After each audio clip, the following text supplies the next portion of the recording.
Britain's royal palaces. Symbols of power. Royal palaces are the bricks and mortar embodiment of what it means to be royal. And prestige. To see it is to believe it. It's a veritable feast for the eyes. Packed to the rafters with incredible secrets. From royal courtships to royal births to royal marriages and scandals, the palaces have played host to all of that. In this series, we step beyond the Golden Gates. We all see inside the palace walls. You feel as if you were being let into a secret world. Learn how these stunning buildings were constructed. This is a mad, eclectic vision of one man. Windsor was built to do battle. It's best not to get locked in one. You don't know when somebody's going to come and let you out. Unveil their spectacular artworks. The royal collection is simply stunning. The story of the tiara is like a spy mystery. We can only imagine how excited the Queen must have been. Delve into their gruesome histories. Frankly, if you're going to cut the head off a king, it's got to be done in a palace. And revisit recent events that have shaped the modern royal family. I could see that his legs were trapped. Camila was one of the most unpopular women in the country. To see those images of the castle in flames, there was an emotional impact for the nation. This is The Secrets of the Royal Palaces.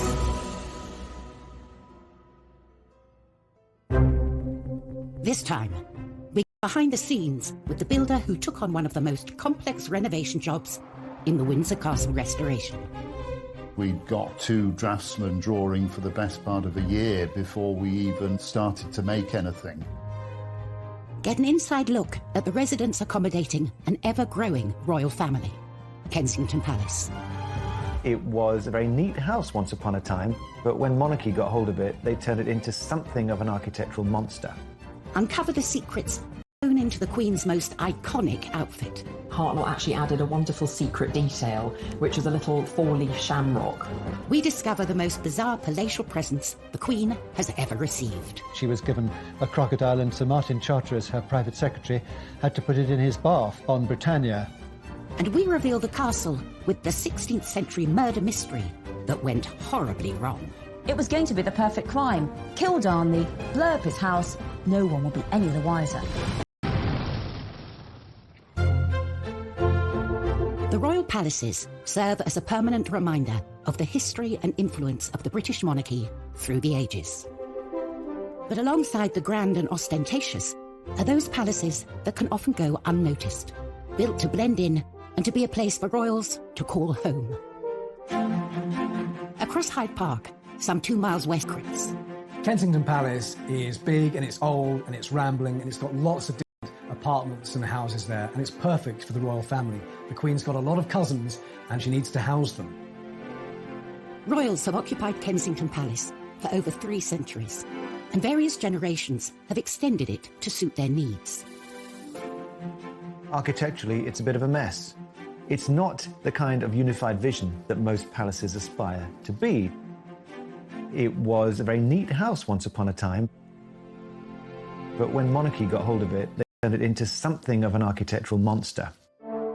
Its first royal inhabitants were William and Mary. As a result of the Glorious Revolution of 1688, they'd been invited from the Netherlands to replace the Catholic James II. They needed a new palace, but they needed it built quick and cheap. As a new king and queen, they didn't want to start building with great ostentation a project that would take years when their essential job was to control the nation and persuade them of the quality of their governance. Get it up, get it done, and let's get on with the business of running the country. They bought Nottingham House, a small villa in what was then the suburb of Kensington, and hired the most celebrated architect of the day, Sir Christopher Wren, to transform it into a palace. But Wren wasn't known for speed. His masterpiece, St. Paul's Cathedral, was only halfway through its 35-year building programme. William and Mary wanted their palace in 6 months. Mary wanted a palace to be built around that old house by Christmas. And this was a phenomenal task to ask of Christopher Wren and all his collaborators. It was a bit of a bodge job, really. It was about trying to extend and build on what was already there and do so very, very quickly. With such a tight deadline, the builders cut corners. Kensington is notoriously badly built. It's had a whole series of structural props and failures, and Wren's masons just threw it up too quick. 5 months into the project, these shortcuts led to tragedy. A vault collapsed, crushing a carpenter. And to have someone who's dead because of your design and workmanship, it racked Wren. He was found with his head in his hands in St. Paul's Cathedral. Mary then stepped in and said, "My fault." To have a monarch feel responsible for deaths because of your building project is quite extraordinary. Rather pitifully, we know she wrote to William and said, "It showed me the hand of God plainly in it, and I was truly humbled." But there is a ruthless side to every queen, I think, because they were still in the new build by Christmas. Months. Wren had not only hit his deadline, but also his budget, thanks to a rather unregal building material. It was built in brick, which was sort of unfashionable material at the time. It's quite plain in its architecture. Parts of it just look like a street rather than a palace with, long facades like any London street at the time. It's a bizarre building in many ways. Whilst Kensington Palace is home to young royals like William and Kate and their family, home for the Queen means Windsor. I think probably more than anywhere else, it is her home. This is where she spent a huge amount of her childhood, adolescence, and now it is her haven. But at 11:30 a.m, on the 20th of November 1992, the Queen's lifelong home was thrown into chaos when a small fire started in her private chapel in the northern corner of the castle. Windsor Castle was being rewired, and there was a light which caught one of the heavy curtains and went up in flames immediately. And within minutes, the blaze had taken hold. In total, 225 firefighters were called to the scene, with 36 vehicles battling to save the palace. It could be seen for miles and miles around, and of course it seemed like there was a symbol of the monarchy burning. To see it in flames, I think, did have an emotional impact for many people in the UK. And no one felt that impact more than the Queen herself. The Queen was at Buckingham Palace and she was informed about the fire, and she got to Windsor as soon as she possibly could. She arrived to find the palace she calls home burning out of control. It was clear to see that it was very distressing for her, watching the fire sweeping through and people desperately trying to tackle the blaze. As firefighters battled to bring the fire under control, the royal family leapt into action and helped organise a rescue mission to save the castle's many priceless treasures from the path of the raging flames. They formed a human chain, masterminded by Prince Andrew, who knew every inch of that castle. As a child, he'd explored it, and he knew where all the secret back passages and everything else were. The Queen was shocked, but she is pragmatic. She gets on with it, and she realised that she had to be part of the effort to save what they could. And they did. The royal family were part of the chain there to get stuff out. We can reveal that in the end, only 2 works of art were lost in the fire. The blaze took 15 hours to bring under control. What had started as a small electrical void, the iconic St. George's Hall. In total, 115 rooms had been completely destroyed. It was so dramatic and so terribly sad. And the next day, the Queen surveyed the ruins, and as she walked through the charred remains of some of her possessions, she seemed like a little old lady, who had lost something so treasured to her. Despite the devastation, the plan to rebuild started straight away. There was a competition for the redesign, won by a firm of architects who worked with oak specialists, Venables Brothers. We'd got 2 draftsmen drawing for the best part of a year before we even started to make anything. Initial reports suggested repairs would cost up to £60 million, and it could take 10 years for the castle to dry out. Once you've got the job, you realise the size of the task that you've undertaken. And the question of exactly what form the reconstruction would take involved some controversial decisions. The Queen and the Duke of Edinburgh really were in charge of the restoration.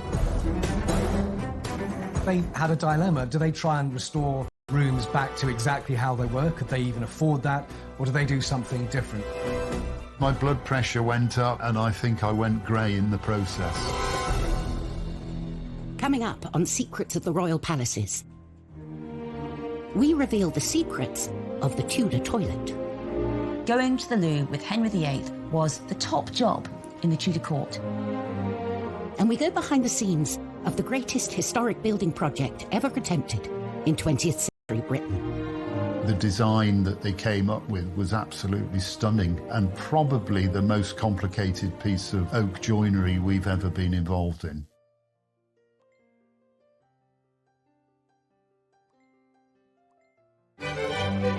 Refurbishing royal palaces is a time-honoured tradition as young royals set up their homes.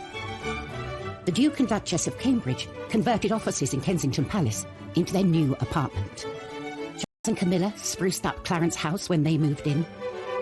And Meghan and Harry reportedly spent £2.4 million overhauling Frogmore Cottage. But these renovations pale in comparison to the monumental task that faced the royals at Windsor Castle. In November 1992, a devastating fire ripped through Windsor Castle, destroying more than 100 rooms. From the ashes came a radical plan to rebuild the castle, a plan the royal family would personally take charge of. There was a restoration committee headed by Prince Philip, who was extremely good at organising. The centre of the devastating fire, the Royal Chapel. It had been completely destroyed, but rather than rebuild it, they came up with a whole new concept, the octagonal lantern lobby. Chuck Venables and his brother were the oak specialists chosen to take on the job. The design that they came up with was absolutely stunning and probably the most complicated piece of oak joinery we've ever been involved in. The shaped ribs were so difficult to draw as they changed shape. We had to form them in plasticine. And there was no getting away from the palace residents. Prince Philip has always been very keen on design, and he's extremely artistic. I'm sure he had plenty to say. I remember the first time I met Prince Philip on site. It was very pleasing to talk to him and see that he understood what we were doing and wanted to make sure that it was put back properly.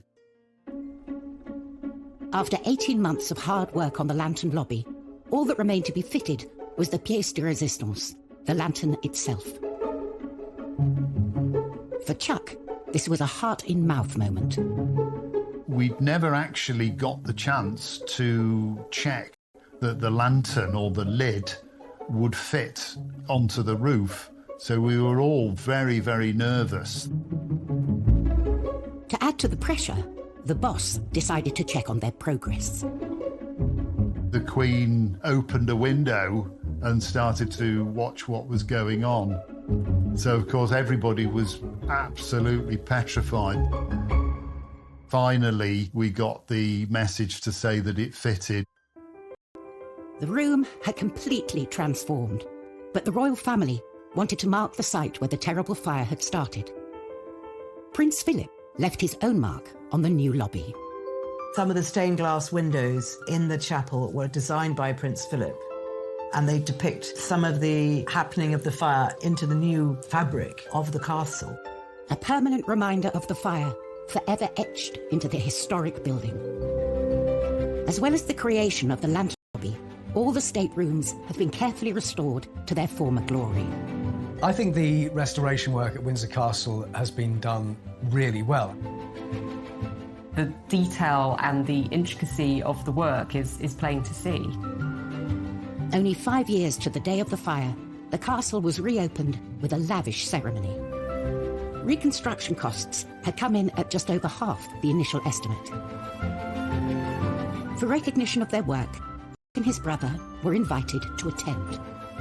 The Queen walked straight up to them and say how much she loved the restoration work. This wasn't just about restoring the Queen's home, it was about preserving the heritage of this country in many ways. When you look at the pictures of what it was like after the fire and how it looks now, I think the restoration there has been fantastic.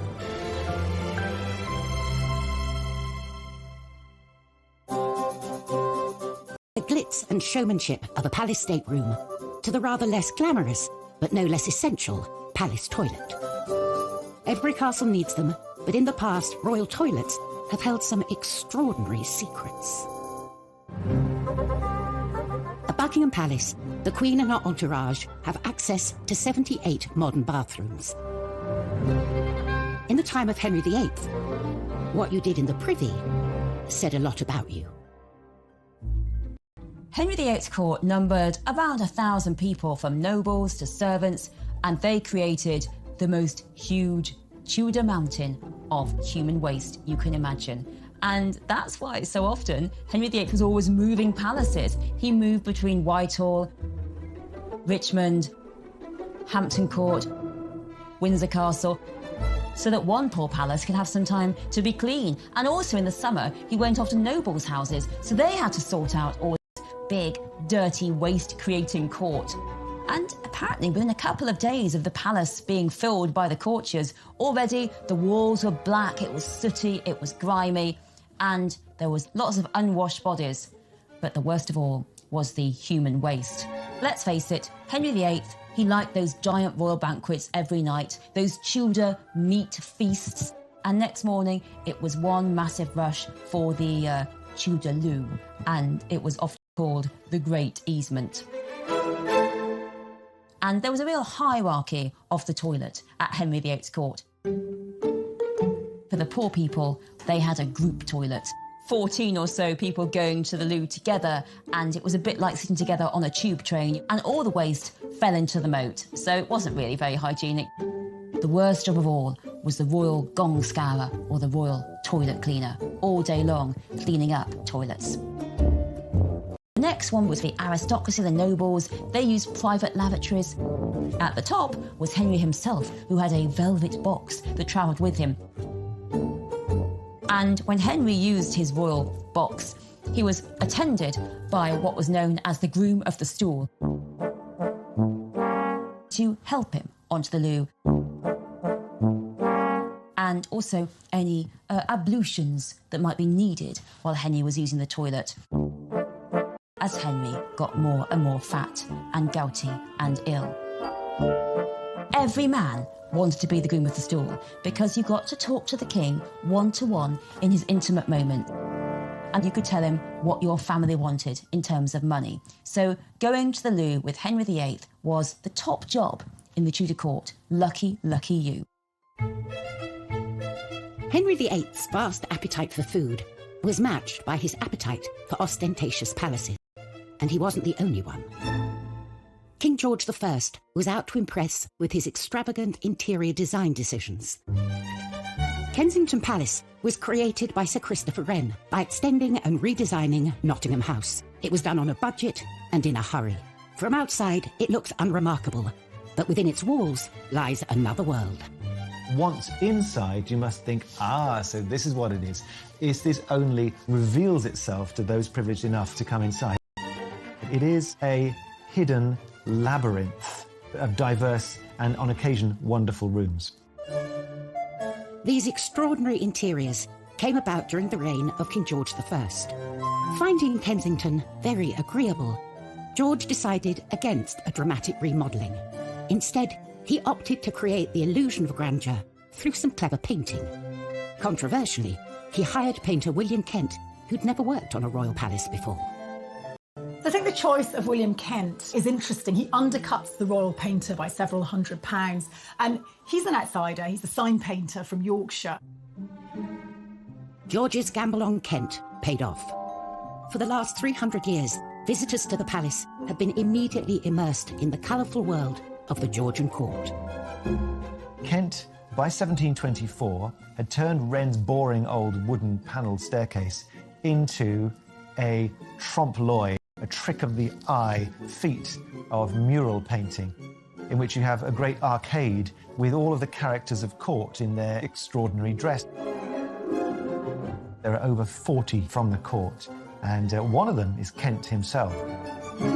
He shows himself with his mistress. The lively scene also includes some of the lowlier members of the court. Mehmet and Mustafa were Turkish prisoners of war who became trusted servants to George I.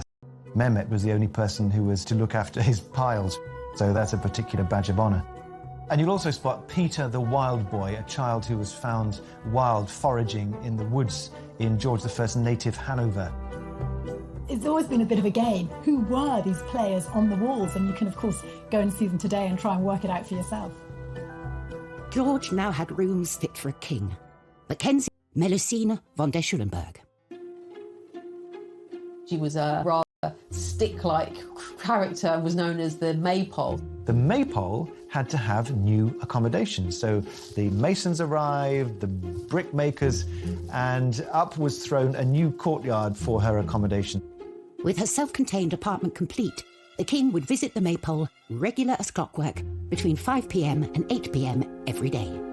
In many ways, I suppose George I might be said to be a king who had his cake and wanted to eat it. So the layout, I guess, reflects this rather self-indulgent character of George. The creation of this courtyard is just another element thrown up in Kensington in a long series of revisions and afterthoughts and immediate needs. It was a labyrinth. Later generations have made good use of George's additions to Kensington Palace. In 1981, Charles and Diana moved into the same building that had been home to the Maypole. After Diana's death, the apartments were converted into office space and staff quarters, and haven't had a royal resident since. Coming up in Secrets of the Royal Palaces, we reveal the strange practices that went on in the Kensington Palace orangery. Queen Anne ended up using it as the place where she performed the age-old practice of touching for the Queen's evil. And we reveal the mysteries behind the Holyrood Palace murder. It gets a bit Cluedo, really, because beside Darnley was a chair, a rope, a knife, and 2 dressing gowns. What was that for?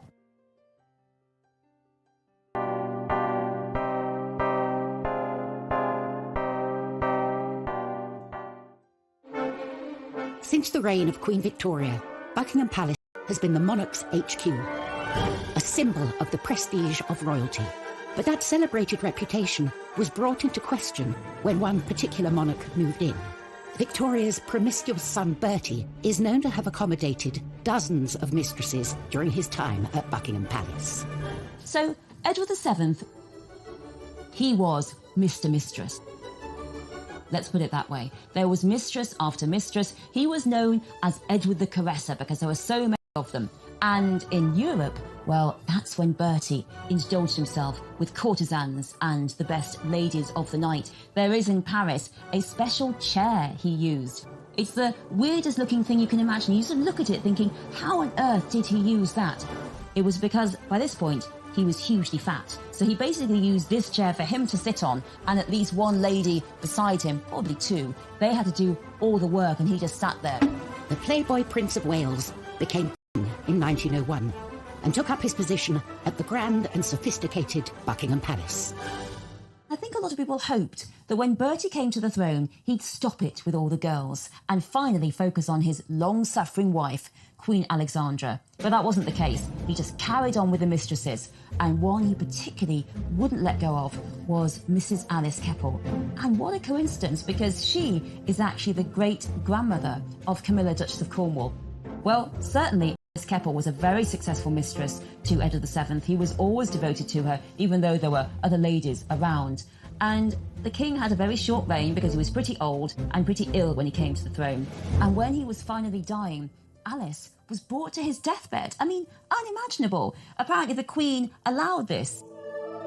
The deathbed at Buckingham Palace should be so dignified, so solemn. And Alice gets hysterical, shouting, "What's going to become of me? Me!" and gets hustled away because of all the hysteria. I think the biggest rebellion Edward VII could ever make against Victoria and her vision of the moral monarchy was to have his mistress at his deathbed in Buckingham Palace. Gone from one monarch to the next. With so many palaces to their name, it's up to the monarch to decide who lives in them. There's one palace that's proved incredibly popular with the family and houses more royals within its walls than any other. Kensington Palace. For over 300 years, it's been something of a royal housing estate. Kensington Palace is one of the most populated palaces and also one of the most popular palaces with the royals. You've got the Cambridges, the Department 1A, Princess Eugenie and her husband Jack Brooks back there, and the Gloucesters. I mean, the royals are very much packed in to Kensington Palace. It's like a little royal village in the centre of Kensington. Over the centuries, the palace has been altered to accommodate the extended royal family. But its most impressive building wasn't built for a royal. Its purpose was to grow fruit trees in. The orangery was commissioned by Queen Anne in 1704. It was all about housing her exotic plants, in particular her citrus trees. She was very worried that they were going to get frostbite. But, you know, being a queen, she didn't just stick up a greenhouse. Anne instructed that her orangery should be both functional and beautiful. What she managed to achieve there was something harmonious, beautifully organised, very clearly functional, purposeful. It had ducts made of brick underneath the floor so that hot air would be swept in and would allow these oranges and citrus to grow throughout the winter. The interior had fine plasterwork, the exterior very beautifully modelled brickworks. It's a building designed to be seen. Costs for the orangery more than doubled during construction. Inside, elaborate decorations were created by celebrated woodcarver Grinling Gibbons. To see it is to believe it. It's absolutely delightful. It's a veritable feast for the eyes. So lovely was Queen Anne's new orangery that she found it too good to use only for gardening. She ended up using it as a ballroom and also as the place where she performed the age-old practice of touching for the Queen's evil. The Queen's evil was a name given to a disease called scrofula, which affects the lymph glands, and you have a swollen neck. That's the main symptom. And it's thought that it could be cured by contact with monarchs, because they are gods appointed on earth. The orangery presented the perfect location for Anne to meet with the sick without inviting them into her home. You can actually go present yourself with your ailment, and she would, heal you, make you better, simply by being a queen and touching you. The Hanoverian monarchs that followed Anne had little interest in curing the sick. They turned the orangery into a party venue, which it still is to this heiress Nicky Hilton holding her wedding reception there. The Palace Orangery is as fashionable as it ever was.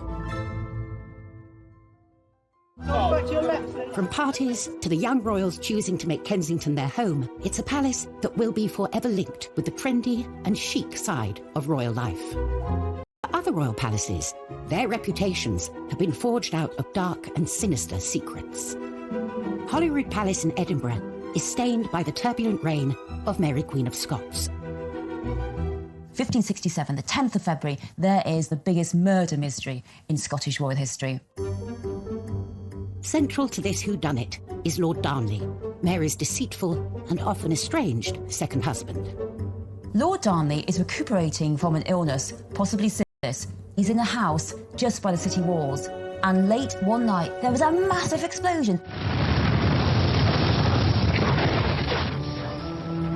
This huge explosion that rocked all Edinburgh woke Mary up in Holyrood House, and Darnley's house had been entirely blown up. It was going to be the perfect crime. Kill Darnley, blow up his house, no one would be any the wiser. But Darnley managed to escape. And there's an amazing map drawn by the spies at the time that show you exactly what happened. Darnley managed to get away to the nearby orchard. And there he is found dead with his servant. And now it gets a bit Cluedo, really. Because beside Darnley was a chair, a rope, a knife, and 2 dressing gowns. What was that for? Well, what we think happened is that Darnley heard the baddies coming to kill him, and he used the rope and the chair to get out of the window, to dagger with him, to stab, and the dressing gown because he was just wearing his nightshirt, as was his servant. So, you want to be a bit more dressed when you're fighting off some baddies. But the ruffians were too quick for him. They smothered him and his servant in the orchard, and then they all ran off. Mary Queen of Scots was herself suspected of the crime. Years later, the murder of Darnley was still being blamed on inhabitants of Holyrood House. During the Victorian period, the maids said to visitors that there was a Darnley bloodstain, and they used to charge visitors a couple of pennies to go and look at this Darnley bloodstain, but actually they'd put it on themselves. So if you ever go to Holyrood House and you're offered a chance to see the Darnley bloodstain, it's going to be made out of red food colouring. Tourists still flock to Holyrood today for a closer look at the palace's fascinating secrets. 400 miles south of Buckingham Palace, the Grand Statement, a chance to witness firsthand the iconic riches housed within. Clothing is such an important part of the major events in our lives, and when it's done well, it communicates everything that is really important at that precise moment to the wearer and to the occasion. The 2nd of June, 1953, Elizabeth II's coronation. For the first time, the whole ceremony, as well as the famous appearance on the Buckingham Palace balcony, would be televised. With the eyes of the world on her, it was essential she had the right dress. A dress so special, it would have secrets sewn into its very fabric. The Queen's coronation dress is just stunning. There's no other way to describe it. It was made by the leading British couturist at the time, Norman Hartnell. Elizabeth knew this dress would go down in history, and she proved a very hands-on client. The 4 national emblems of England, Scotland, Ireland and Wales were already going to be included. The Queen came up with a rather wonderful suggestion to also include emblems for each of the dominions over which she was becoming Queen. You can make out the maple leaf of Canada, the wattle of Australia. You can see the lotus flower of India, and then the wheat sheaves of Pakistan. The whole dress becomes a true symbol of the reach of Queen Elizabeth II. Hartnell loved the young Queen's ideas, but they didn't see eye to eye on everything. Originally, Hartnell represented Wales with the emblem of the daffodil, and he was slightly put out when he was asked to replace it with the rather less glamorous but more official Welsh symbol of the leek. Despite the Queen's attention to detail, there was one secret that Hartnell managed to sneak past her. Unknown to the Queen, Hartnell actually added a wonderful secret detail, which was a little 4-leaf shamrock, which he placed on her left skirt, just underneath where her hand would be resting in the ceremony. A secret message from the designer to the Queen on the dress that would be immortalised as part of the coronation ceremony. And the day would be complete when Elizabeth II stepped out onto the famous Buckingham Palace balcony to wave to a mall packed with her subjects. The glitter, the glamour, just the pure historicity of it all must have been magnificent. The dress is now part of the royal collection displayed at Buckingham Palace, a palace so integral to its story. Coming up on Secrets of the Royal Palaces, step inside the top secret dressing rooms of Elizabeth I. These were her secret spaces where the makeup went within the palaces. The gift was a massive 6-foot-long grasshopper made by the French surrealist artist François-Xavier Lalanne.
Throughout history, royal palaces have been the site of official ceremonies and royal duties. But when the crowds depart and the cameras turn off, it's a different story. They become spaces where the monarch can put their feet up and truly be themselves. Space one particular queen would have been very grateful for. Elizabeth I, she's one of our most recognisable English monarchs. Bright red hair, this white skin, extravagantly dressed. Her image was so vital to her. She knew that people had to see the Queen as majestic, as perfect, as healthy. Because if the Queen wasn't beautiful and healthy, it was thought that the kingdom wouldn't be beautiful and healthy. Protecting and preserving the regal image of the Queen became a top-secret operation. Her palaces on the Thames, Windsor, Hampton Court, Richmond, Whitehall, whichever palace the Queen was holding court at, she had a suite of rooms called the Privy Lodgings, each more secluded from the court than the last. These were her secret spaces where the dress, where the makeup went on, and no man could go. Only her private ladies went with her, and they helped her with her makeup. The secret of what lay behind Elizabeth I's incredible image was one not to be revealed. Elizabeth's makeup was incredibly toxic. You know, it would be completely illegal today. What she used to use to whiten the skin as a kind of face mask came from what's known as Venetian ceruse, made of lead and vinegar. And on top of this, she wore a rouge, which was lead carbonate and lead hydroxide. And then she had these lipsticks made from ground alabaster. So she was ingesting all this toxic material through the skin. And we know now that these caused all kinds of side effects, digestive effects, insomnia, headaches and respiratory problems. She died aged 69, and I do wonder whether some of it hastened her death and made it more painful.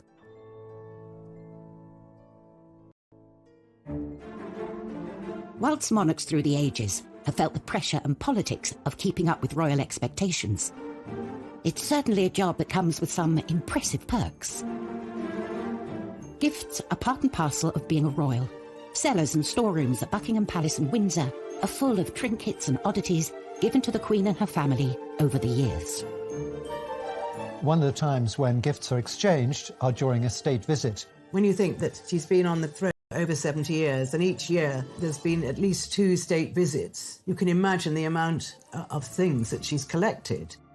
A treasure trove of wonderful and sometimes weird gifts. Over the years, the Queen has received some really bizarre gifts, from 500 tins of pineapple to horse semen, which was probably quite ideal for someone who is interested in breeding horses. She's also been given a whole host of exotic animals. One occasion she was given a crocodile, and Sir Martin Charteris, her private secretary, had to put it in his bath on Britannia. In 1972, the President of Cameroon even sent the Queen an elephant called Jumbo, which was put on a plane and flown over to Britain. One thing you don't want to do is give her something she's already got. One man didn't have to worry about that. The President of France, Georges Pompidou, was spearheading a project to open a new museum of modern art. So naturally, he wanted to give Prince Philip a suitably modern gift. And what says modern more than a gigantic insect? Behold, the grasshopper.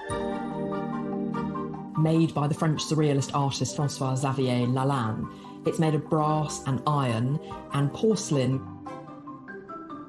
Only 2 of them were ever created, and the other version was sold at auction in 2018 for $1.6 million. It's not only a work of art. This bizarre animal has a practical purpose.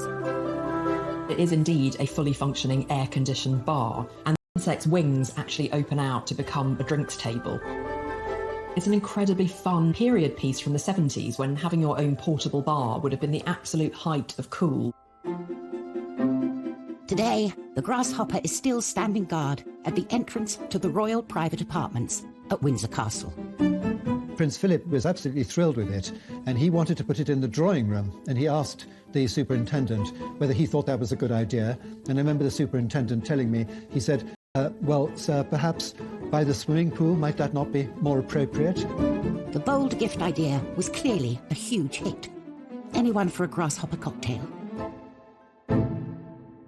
Next time, we go inside Holyrood to reveal the true story of Mary, Queen of Scots.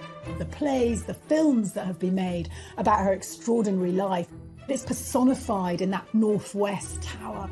We uncover a royal fake that could be worth a fortune. What if Queen's copy was actually worth £50 million? And a case of history repeating itself at Buckingham Palace. It was around 30 years before that Harry was seen on the balcony doing exactly the same thing to his cousin, Princess Beatrice.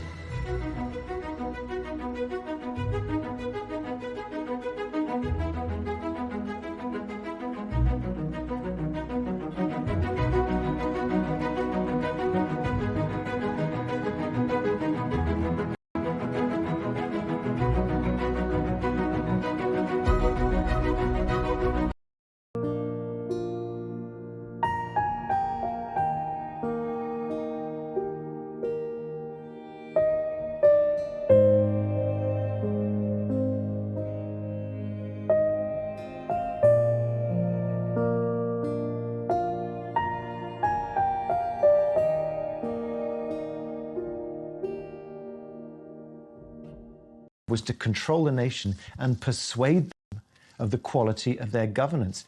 Get it up, get it done, and let's get on with the business of running the country. They bought Nottingham House, a small villa in what was then the suburb of Kensington, and hired the most celebrated architect of the day, Sir Christopher Wren, to transform it into a palace. But Wren wasn't known for speed. His masterpiece, St. Paul's Cathedral, was only halfway through its 35-year building programme. William and Mary wanted their palace in 6 months. Mary wanted a palace to be built around that old house by Christmas. And this was a phenomenal task to ask of Christopher Wren and all his collaborators. It was a bit of a bodged job, really. It was about trying to extend and build on what was already there and do so very, very quickly. With such a tight deadline, the builders cut corners. Kensington is notorious